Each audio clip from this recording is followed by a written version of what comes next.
what is the container lifecycle? Typically, we build images, we store those images, we deploy them as containers, and then we manage and scale. So when we build images, this is where we're creating the container image, say from a Docker file or something else. And we're ideally saying this is the packages we want to use, this is the versions, this is the commands, all of those things. We'll cover that in our demo in the end, but I just want to highlight that for now. So that said, let's get to the best part, container security best practices. So you always ensure your container images are secure. That means we're running libraries that are secure. We're looking at libraries that are free of vulnerabilities or known vulnerabilities and so forth when we package our applications or container images. And we also need to limit container privileges. What can the containers do within your environment? Who has access control to those containers and so forth? And the biggest thing here is many times you certainly do not want to run containers with highly privileged users or user access.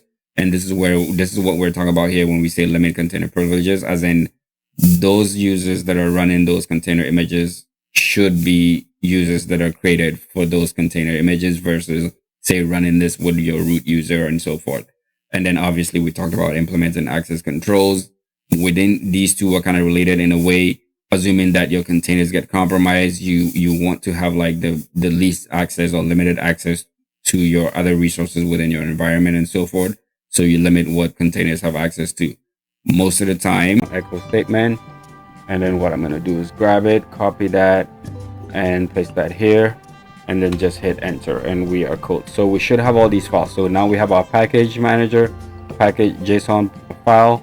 We have our Docker file itself, and then we have my application itself, which is simply a hello world application.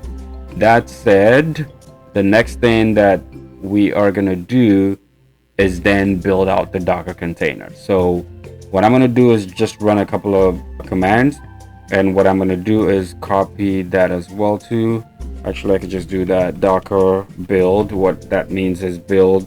We're going to build our target is my app, and then we're going to call it latest. So just to explain that as well, this is saying we're going to build this my app, and then we're going to tag it with the latest.